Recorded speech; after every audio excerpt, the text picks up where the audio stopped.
Early one morning in the lobby of Whitfield and Associates, Preston Hargrove spoke without looking up.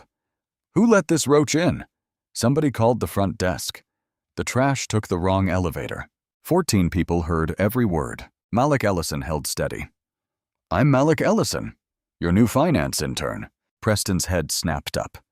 "Finance? You? Since when can street rats read spreadsheets?" Malik didn't answer. His jaw tightened. That was all. "You really think you belong in a place like this?" Preston picked up his coffee and poured it slowly straight down the front of Malik's white shirt, then leaned in and whispered, "Now you look the part." 14 people stood in dead silence. But here is what nobody in that lobby knew. The young man, dripping with coffee, had a secret. And that secret was about to turn Preston Hargrove's whole world upside down. After the coffee soaked into his shirt, Malik didn't leave. He didn't call anyone. He didn't go to the bathroom to clean up. He stood there for a moment, the coffee soaking into the fabric his mother had ironed for him the night before. And then he walked to the front desk and asked for his intern welcome packet. The receptionist couldn't look him in the eye. She handed him a thin folder and pointed down the hall. "Your workspace is that way. Last door on the left." Malik followed the hallway past the glass-walled intern suite. He slowed just enough to see inside. 5 desks, 5 brand-new MacBooks still wrapped in plastic, 5 welcome kits, company tote bags, branded notebooks, a letter from senior leadership, a fruit platter in the center, 5 chairs, 5 interns, every single one of them white. One of them, Haley Rivera, looked up and made eye contact with Malik through the glass. She saw the coffee stain on his shirt. She saw the thin folder in his hand. She opened her mouth as if she wanted to say something. Then she looked back at her screen. Malik kept walking. The last door on the left wasn't an office. It was a storage room. No window, no ventilation. A folding table pushed against a concrete wall. A mop bucket in the corner. 3 boxes of archived binders stacked on the floor. The fluorescent light above buzzed and flickered. The kind of light nobody fixes because nobody important ever has to sit under it. No computer, no welcome kit, no letter, no fruit. Malik stood in the doorway and looked at the room for a long time. If you watched his face, you'd see nothing. No anger, no self-pity, just the quiet calculation of a young man deciding what to do next. He walked in, set his briefcase on the folding table, and sat down. Then he pulled out his own laptop, a used ThinkPad he'd bought from a classmate at Howard for $200. He connected to the guest Wi-Fi because no one had given him the company network password. And he started working. Not the work anyone had assigned him, because no one had assigned him anything. He pulled up Whitfield and Associates' public quarterly filings from the SEC database. Revenue by division, client retention rates, operating margins. He started cross-referencing the numbers, building a preliminary audit sheet, the kind of deep-dive analysis that most junior analysts would take time to produce. Malik had a working draft done before the lunch hour. 12 pages, clean formatting, 3 actionable recommendations. Nobody checked on him. Nobody showed him where the bathroom was. Nobody brought him water. At midday, the other interns walked past his door, laughing on their way to the break room. None of them stopped.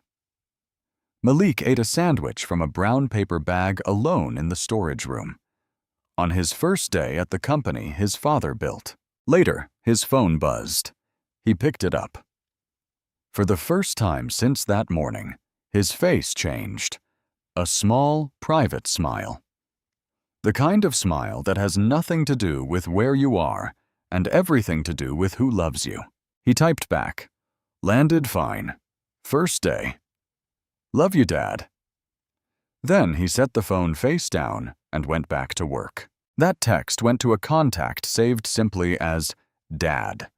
No last name, no title, no company name, Just Dad. And nobody in that building, not Preston Hargrove, not the receptionist, not Haley Rivera behind the glass, not a single person on the 14th floor, had any idea who was on the other end of that message. But we're not there yet. What happened next was Preston Hargrove hearing from Troy Bennett that the young man from the lobby, the one with coffee on his shirt, the one who was supposed to quit quickly, was still in the building, still sitting at that folding table, still working. And for a man like Preston, that wasn't resilience. That was a problem. Preston Hargrove didn't like being ignored, and he definitely didn't like being wrong. As the afternoon progressed, word had quietly spread across the 14th floor. The black young man who got coffee poured on him in the lobby that morning was still here, still in the storage room, still working. Preston heard about it from Troy Bennett, his junior associate, his shadow, the kind of guy who laughed before the joke landed and reported every whisper like it was breaking news. Troy leaned against Preston's office door, arms crossed. He's still in there on his own laptop. Looks like he's building some kind of report. Preston didn't look up from his monitor. A report? Yeah, I saw the screen when I walked past. Quarterly filings, SEC data. The kid's pulling our numbers. Preston's jaw shifted. Something dark crossed his face. The look of a man who expected a problem to disappear and just found out it was getting comfortable instead. He picked up his desk phone and dialed the front desk. Send someone to set up conference room B for the weekly briefing and take that new intern off the attendance list. Ellison. The receptionist hesitated. Sir, the intern handbook says all interns are... So am I... Signed, sir. Did I ask what the handbook says? No, sir. Good. Handle it. He hung up. Shortly afterward, Malik watched through the storage room's cracked door as every other intern filed into conference room B. 5 of them, notebooks open, laptops ready. Preston at the whiteboard drawing diagrams, cracking jokes, pointing at slides. Troy Bennett in the front row nodding like a wind-up toy. Everyone laughing. Everyone included. Malik stood up, straightened his coffee-stained blazer, and walked to the conference room. Haley Rivera was heading in. She saw Malik approaching and slowed down. Her face showed that micro-expression of someone who knows something is wrong, but has already decided they're not going to be the one to fix it. Is this the weekly briefing? Malik asked, simple and polite. Haley glanced into the room, at Preston, at the whiteboard, at the 5 empty seats that were all taken, and the one that was never set up. Then she looked at Malik, at the brown stain still faintly visible on his collar, and walked past him into the room without a word. She didn't answer. She didn't apologize. She just kept moving. Malik stood at that door for a moment. Inside, Preston glanced up, saw him, and turned back to the whiteboard like he'd seen a shadow and not a person. Malik went back to the storage room, sat down, and pulled up the intern handbook on his laptop. Page 4, Section 2.1. All interns shall attend weekly team briefings regardless of division or seniority. He screenshotted it and saved it to a folder he'd created that morning, the one labeled Record. Tues.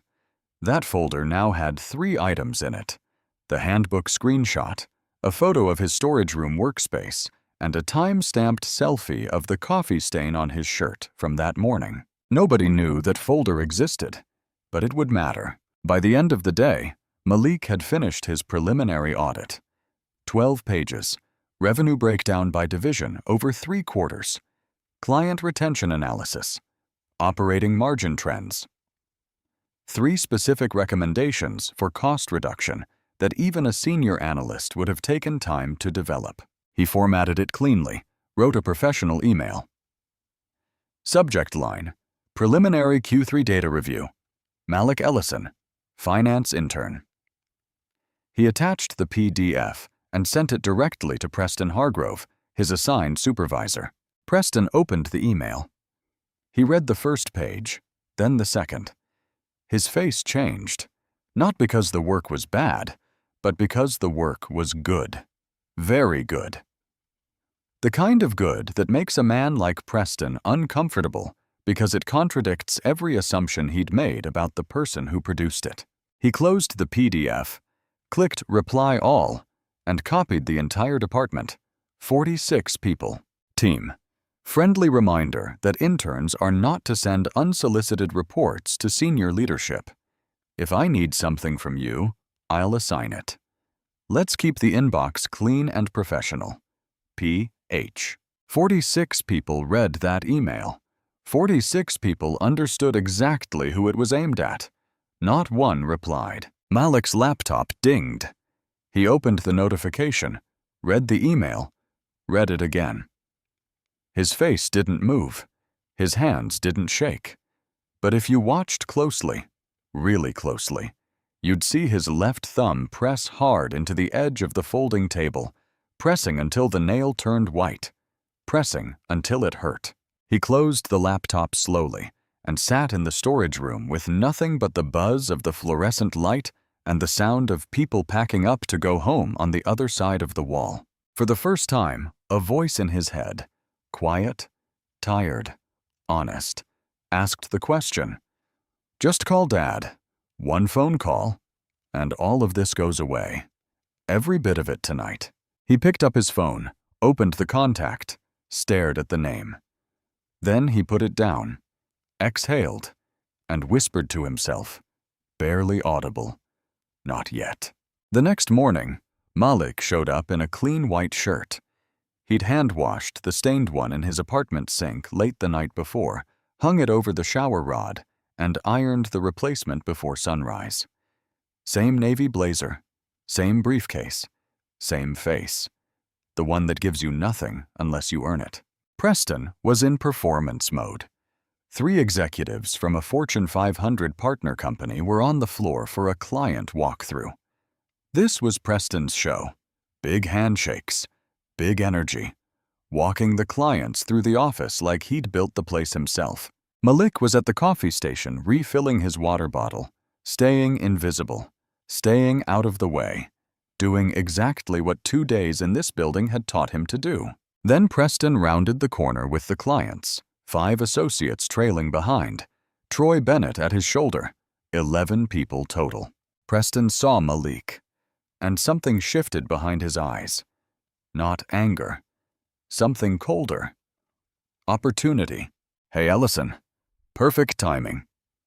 Performance voice, client voice, loud enough for the whole corridor to hear.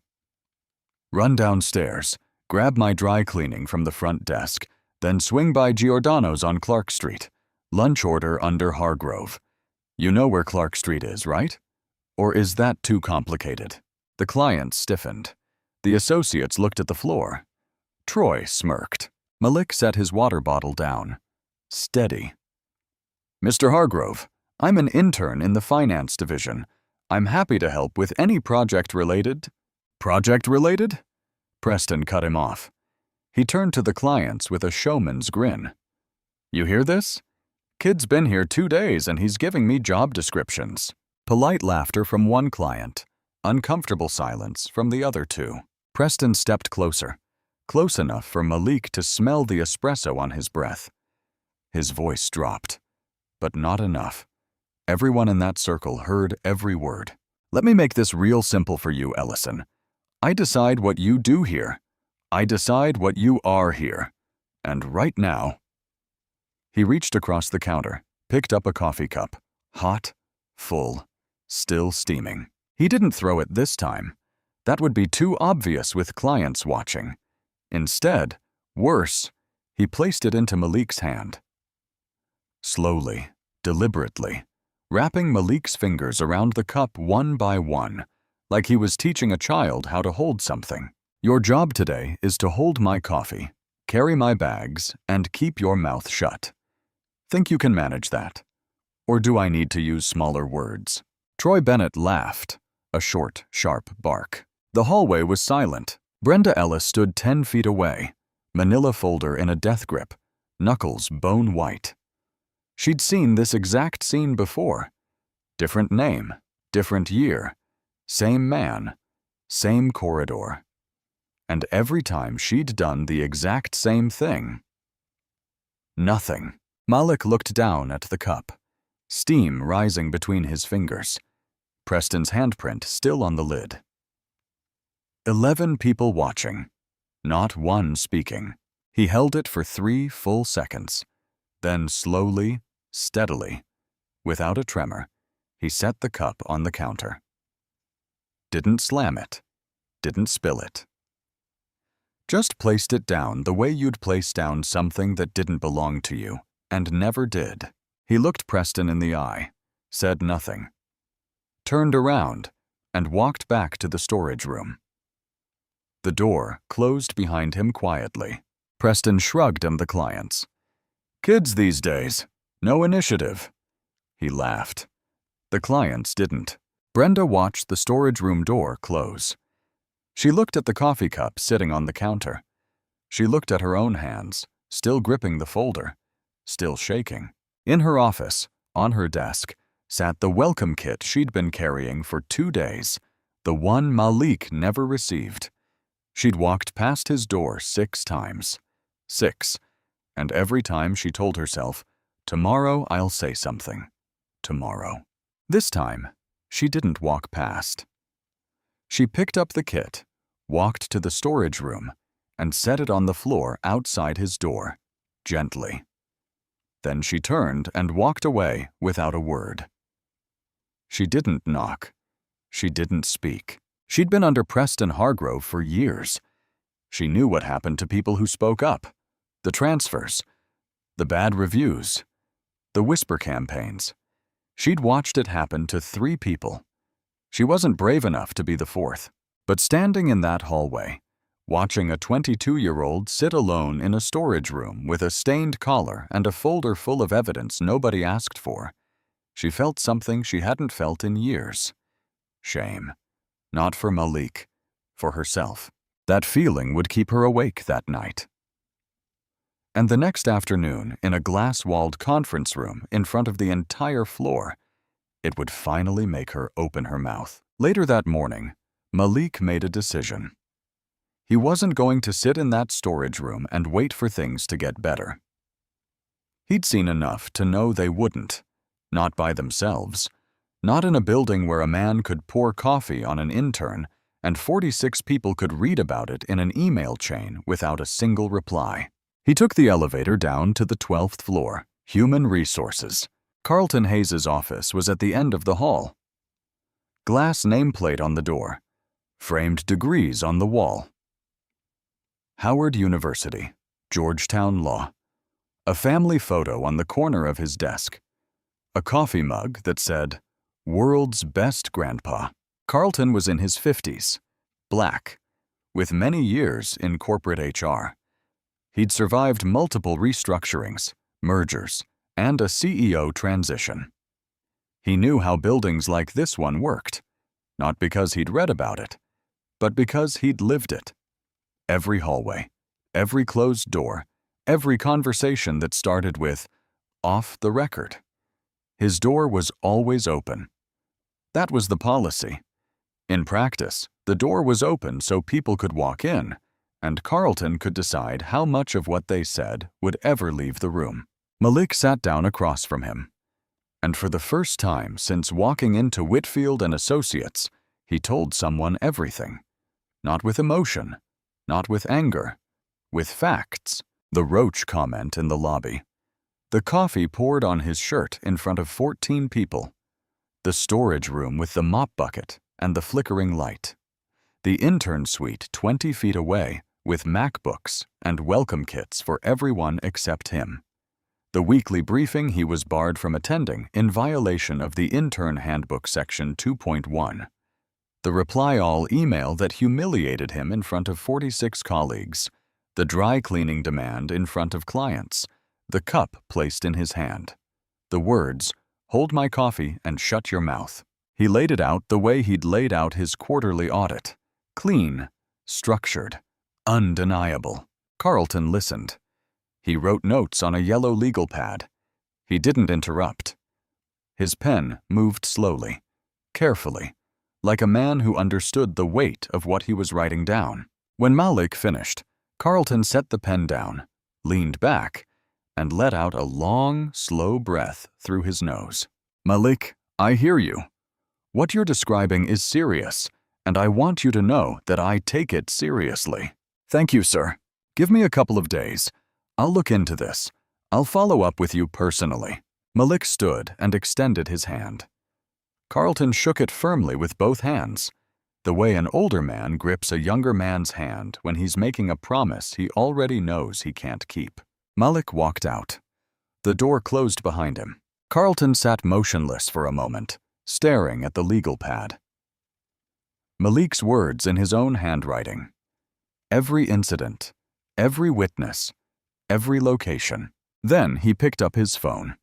Not the desk phone, his cell. And he didn't call legal. He didn't call the ethics board.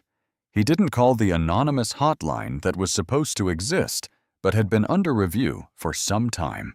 He called Preston Hargrove. "Preston, it's Carlton." "Yeah, I just had your new intern in my office. He's filing a formal complaint. The coffee, the email, the client walkthrough. He documented everything." The line was quiet for 2 seconds. Then Preston laughed. Not the nervous kind.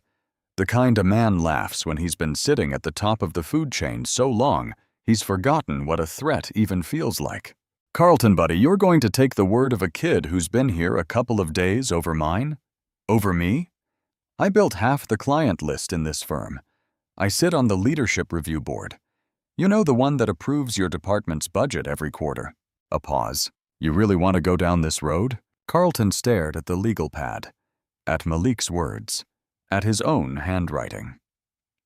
He picked up his pen, drew a single slow line through the top of the page, and in the margin, in small letters, he wrote, "Informal feedback. No action required." "We're good, Preston." "That's what I thought." The line went dead. Carlton closed the legal pad and put it in his bottom drawer under a stack of folders where it would stay. By midday, Preston had shifted from defense to offense. He didn't go after Malik directly. Not anymore. That would leave fingerprints. Instead, he did what many years of corporate power had taught him to do best. He worked the room. He showed up at the intern lunch, something he'd never done, not once in years.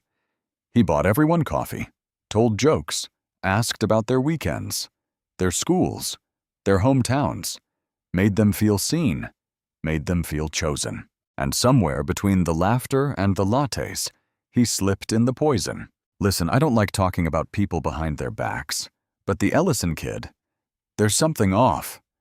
He shook his head with the practiced sadness of a man performing concern. "He's got an attitude, thinks he's above everyone. Sent me some unsolicited report like he's trying to show the whole department up on day one." He shrugged. "I've been doing this for years. I know the type. High maintenance, low value." Troy Bennett, right on cue, leaned in. "I heard he already went to HR on day 2. Who does that?" Preston sipped his coffee. "Exactly.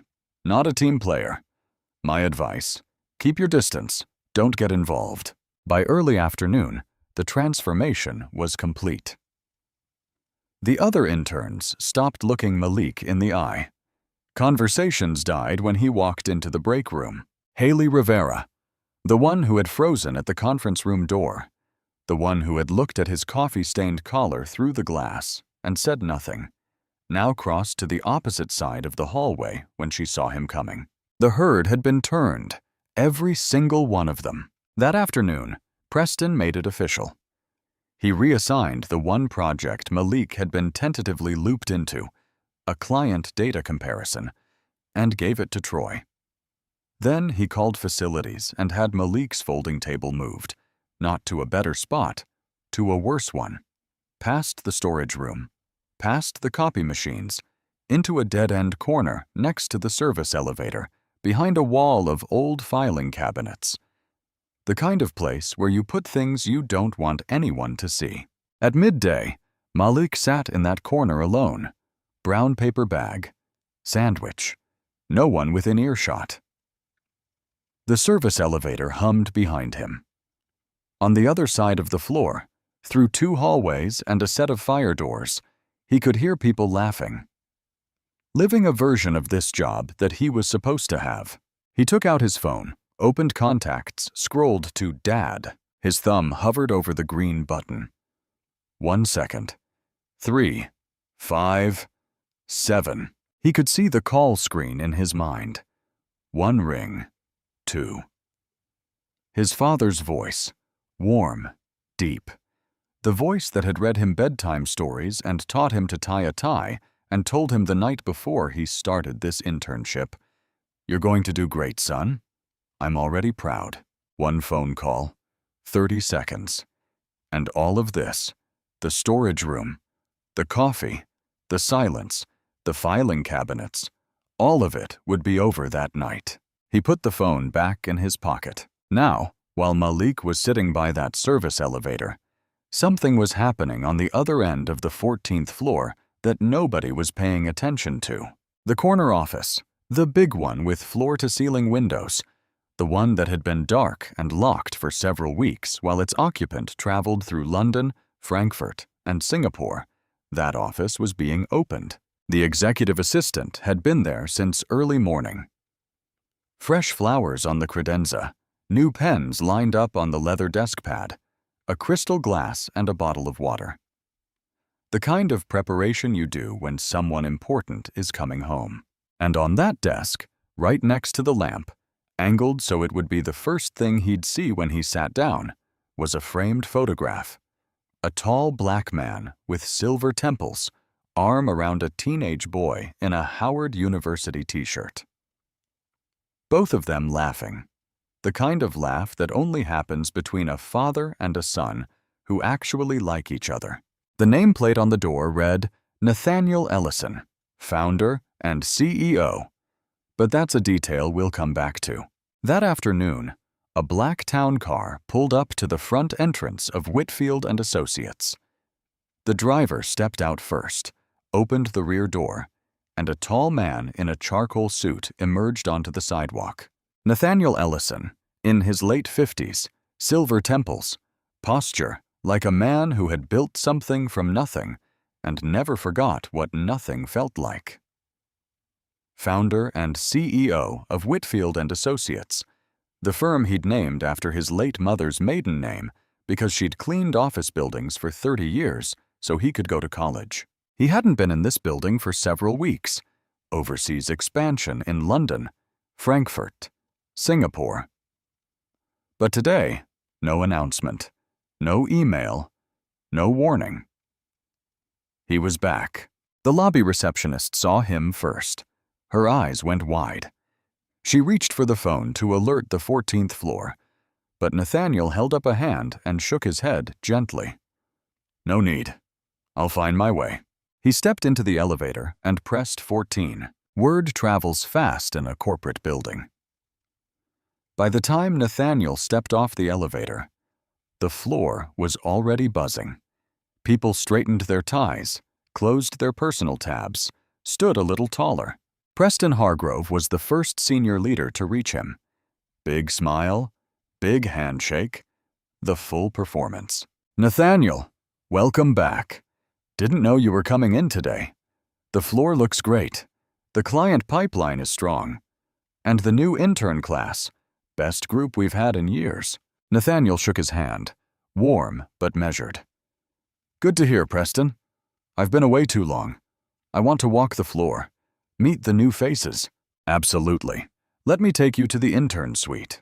Preston led Nathaniel down the hall to the glass-walled room. 5 interns, 5 laptops, 5 welcome kits. They all stood up when the CEO walked in. Nathaniel shook each hand, asked their names, their schools, what they were working on. He was genuine, not performing. The kind of leader who looked people in the eye and actually listened to the answer. Preston stood behind him the whole time, narrating. "This is Haley, top of her class at Michigan.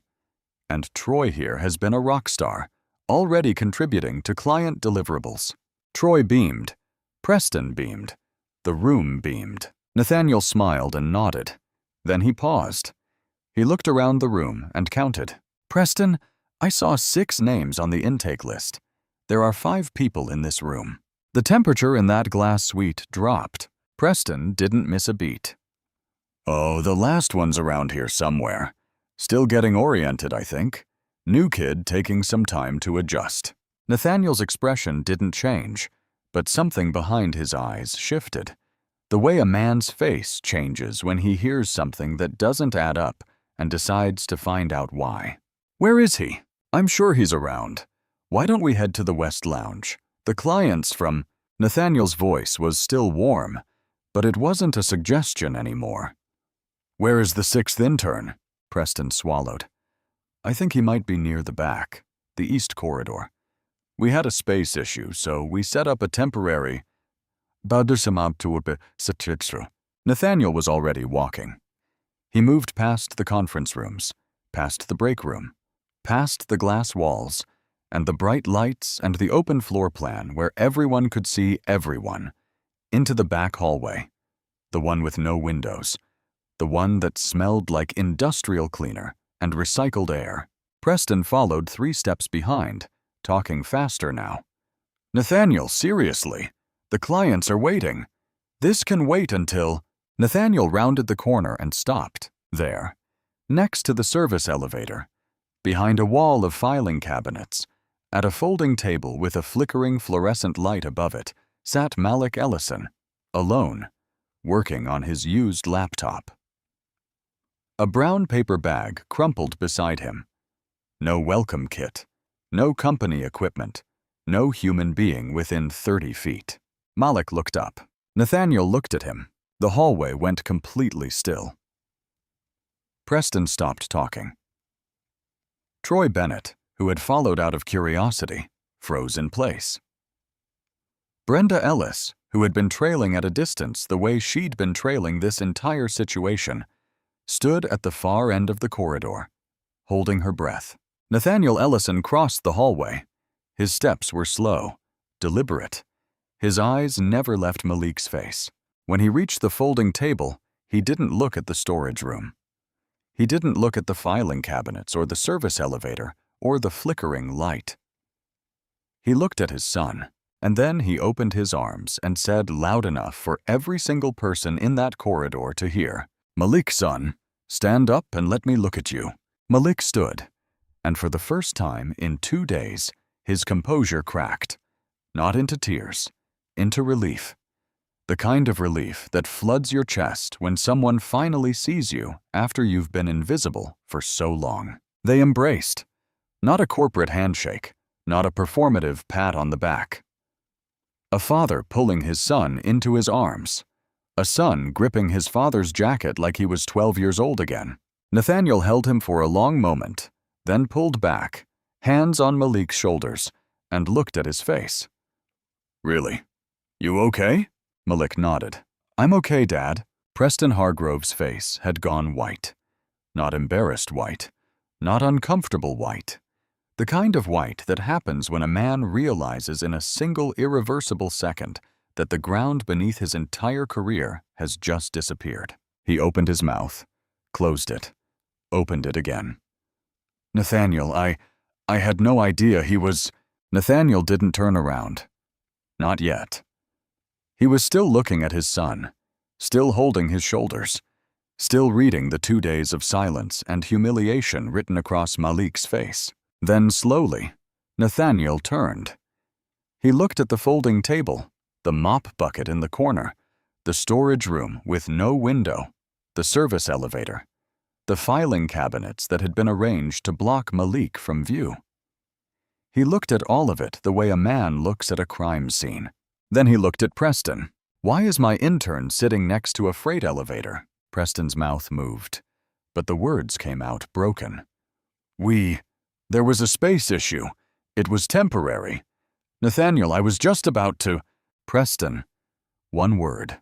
Quiet. Final. I asked you a question. Brenda Ellis stood at the end of that corridor. She had watched everything. She had watched for 2 days. She had watched for years. And right now, in this moment, she felt something shift inside her chest, like a lock turning that had been rusted shut for a very long time. She stepped forward. Her heels clicked once on the tile floor. Everyone turned. "Mr. Ellison." Her voice was thin, but it was there. "I think there are some things you need to know." Nathaniel looked at her, then nodded once. "I think you're right." He turned back to the hallway. To Preston, to Troy, to the associates who had gathered at the edges watching. "Conference room A, 5 minutes, everyone. Conference room." A glass walls on 3 sides. Every person on the 14th floor could see in. Nathaniel Ellison sat at the head of the table. He didn't rush. He didn't raise his voice. He folded his hands in front of him and waited until every chair was filled. To his left, Malik, still in the same navy blazer, still carrying 2 days of silence on his shoulders. To his right, Preston Hargrove, jaw clenched, sitting straight, already rehearsing his defense. Across the table, Carlton Hayes from HR, eyes on the legal pad he'd brought, the same one with the crossed-out complaint. Brenda Ellis, clutching the arms of her chair like it was the only thing keeping her upright. Troy Bennett bouncing his knee under the table. 2 members of the leadership board summoned by phone 5 minutes earlier, still trying to understand why the CEO had called an emergency meeting on his first day back. And beyond the glass, the entire floor, standing at their desks, leaning against doorways, watching. Nathaniel spoke first, quiet and measured, like a man who already knew the answers and was giving everyone one chance to tell the truth. "Malik, tell me about your first days." Malik didn't look at Preston. He looked at his father, not as a son, but as a professional reporting facts to the head of his company. He started from the beginning.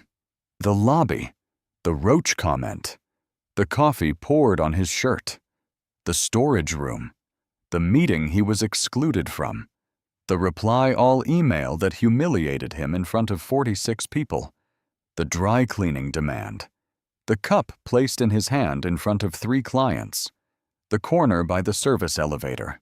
He didn't raise his voice. He didn't editorialize.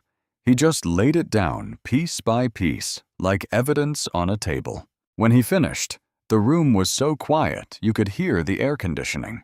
Nathaniel turned to Brenda. "Miss Ellis, you said there were things I needed to know. I'm listening." Brenda's hands were shaking. She gripped them together under the table, and then she started talking. She didn't just talk about Malik.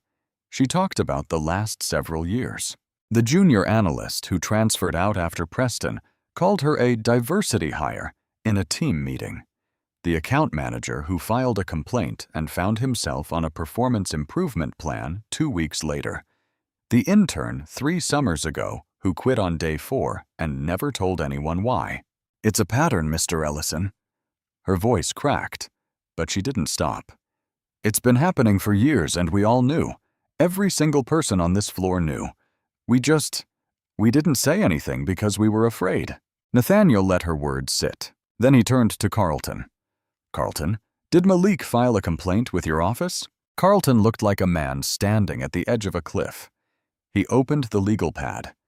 The crossed-out notes were visible to everyone at the table. "Yes, sir, he did. And what did you do with it?" Silence. 3 seconds. 5. "I downgraded it. I classified it as informal feedback. No action required." He paused. His voice dropped. "I did that because Preston reminded me that he sits on the board that approves my department's budget, and I chose my job over my responsibility."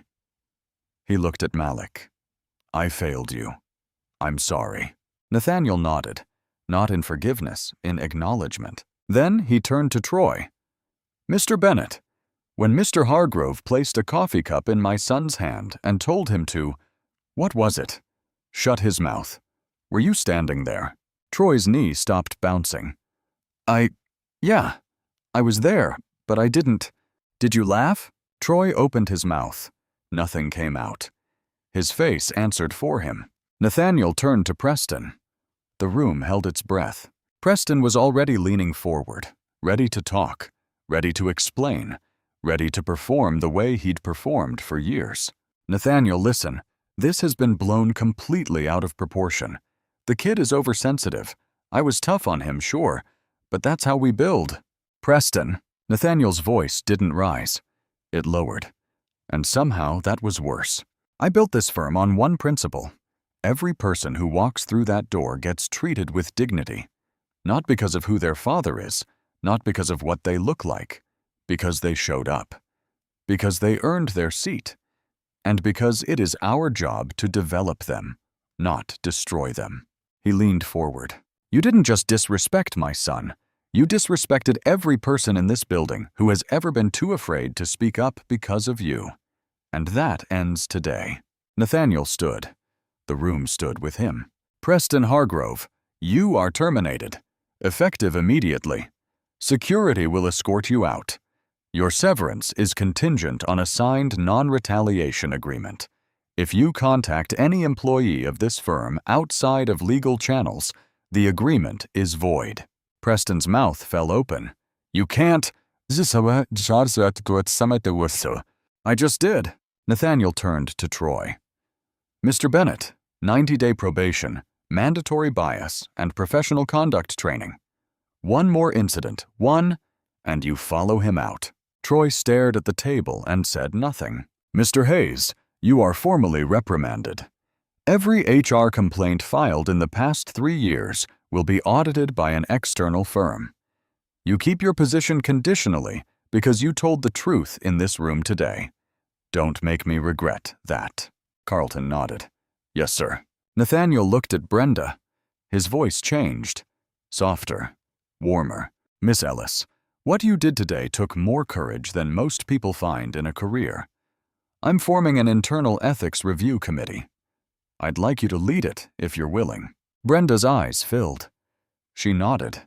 She couldn't speak. Nathaniel looked through the glass walls at the floor beyond, at the dozens of people watching. He didn't address them. He didn't need to. Every word he'd said had traveled through that glass like it wasn't there. Then security arrived. 2 officers. Professional. Quiet. They stood at the conference room door. Preston Hargrove stood up. For the first time in years, no one in that building looked at him with respect. He picked up his phone, his keys, and walked out without a word. The security officers flanked him to the elevator. The 14th floor was silent. Then a chair moved. Haley Rivera, the intern who had looked away at the conference room door, who had crossed the hallway to avoid Malik, who had done nothing for 2 days, stood up from her desk. She walked across the floor to where Malik was standing outside the conference room. Everyone watched. She stopped in front of him. Her eyes were red. I'm sorry I didn't say anything. Malik looked at her for a long beat. Then he nodded. You're saying it now. The conference room emptied slowly. People filed out in silence. The kind of silence that happens when a room full of adults realizes they've been part of something they should have stopped a long time ago. Brenda Ellis walked out last. She paused at the door, looked back at Malik, and gave him a small nod. He returned it. No words needed. Then it was just the 2 of them, father and son. Glass walls. Empty chairs. Nathaniel sat back down. The CEO mask, the steady voice, the controlled authority. The man who had just fired an employee of many years without flinching. All of it fell away. What was left was a father. He looked at his son's blazer, the faint brown stain still visible on the collar from yesterday's coffee, the wrinkled white shirt Malik had hand-washed in his apartment sink, the folding table and mop bucket still visible through the hallway door. Nathaniel's jaw tightened. His voice came out quieter than it had been all day. Why didn't you call me? Malik looked at his hands, then at his father. Because I needed to know. Know what? That I could stand in a room like this with a man like that and still be me. Without your name. Without your title. Without anyone in this building knowing whose son I am. He paused. Just me, Dad. I needed to know if just me was enough. Nathaniel stared at his son for a long time. His eyes glistened, but nothing fell, and Malik nodded slowly. I can. I know I can. Nathaniel reached across the table and gripped Malik's hand. Not a handshake, a hold. The kind a father gives when he wants to say 100 things, but only has the strength for one. I've always known, son. Since you were 12 years old. I've always known. They sat like that for a while. No words. Just the hum of the building around them and the late afternoon light coming through the windows that Malik had never been close enough to see until now. In the weeks that followed, things changed. Not just the small things, the big ones. Nathaniel didn't give speeches about what happened. He didn't send company-wide emails full of corporate language and empty promises. He changed the infrastructure. First, every intern starting immediately would receive identical onboarding and workspace, same equipment, same access, no exceptions, no temporary arrangements. A checklist verified by 2 people on day 1. Second, an anonymous reporting hotline managed by an outside firm, not HR, not internal. A separate number with a separate team that reported directly to the board. Preston Hargrove's name would never appear on another review committee. But more importantly, no future Preston Hargrove would have the power to bury a complaint. Third, and this one was quiet because Nathaniel did it without telling anyone, he called Preston Hargrove a few weeks after the termination. Not from the office, from his home on a Sunday evening. Preston, it's Nathaniel. Long pause. What do you want? I want to offer you something. Executive coaching, bias training, a 6-month program with the best people in the field. I'll cover the cost. Silence. Why? Because I believe people can change. I watched you build half our client book. I know what you're capable of when you're not tearing other people down. A pause. But that's your choice, Preston, not mine. The door is open. Whether you walk through it, that's on you. The line was quiet for a long time. Preston didn't say yes. He didn't say no. He said, I'll think about it. Nathaniel hung up, and that was it. No follow-up. No pressure. Because redemption isn't something you hand to someone. It's a door. You can open it, but they have to walk through. In the weeks that followed, Malik Ellison completed his internship. His performance review was conducted by a 3-person panel, none of whom knew his last name was the same as the one on the building's founding documents. He received a full-time offer. He accepted. His first project as a permanent employee, redesigning the firm's intern onboarding program. Every detail, from the welcome kit to the workspace assignment to the first-day walkthrough. He built it from scratch because he knew better than anyone in that company exactly what it felt like when the system failed. On his first official morning, Malik walked onto the 14th floor. Same elevator, same hallway, same lobby where a man had poured coffee on his shirt and told him he didn't belong. Brenda Ellis was waiting by the coffee station.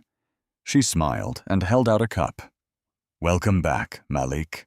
He took it. They looked at each other, and everything that had happened between that first morning and this one passed between them without a single word. Malik took a sip and smiled. Good coffee. That story you just heard is fiction. But the feelings Malik went through, the assumptions made before he opened his mouth, the coffee on his shirt, the room full of people who saw everything and said nothing, those aren't fiction. According to the EEOC, over 60,000 workplace discrimination charges are filed every year in the United States, and those are just the ones that get reported. For every Malik who stayed, there are hundreds who walked out that door and never came back. Preston Hargrove didn't lose his job because the CEO's son was black. He lost his job because he treated a human being like trash, and an entire floor let him do it. So here's the question. It's not about Malik. It's about you. Next time you're standing in that hallway and somebody pours the coffee, what are you going to do? Are you going to be Preston? Are you going to be one of those people who looked away? Or are you going to be the one who steps forward? Drop your answer in the comments. Like this video, share it with someone who needs to hear it. and subscribe. Because next week, we're telling another story the world needs to hear. You don't have to be the CEO to change the room. You just have to refuse to look away.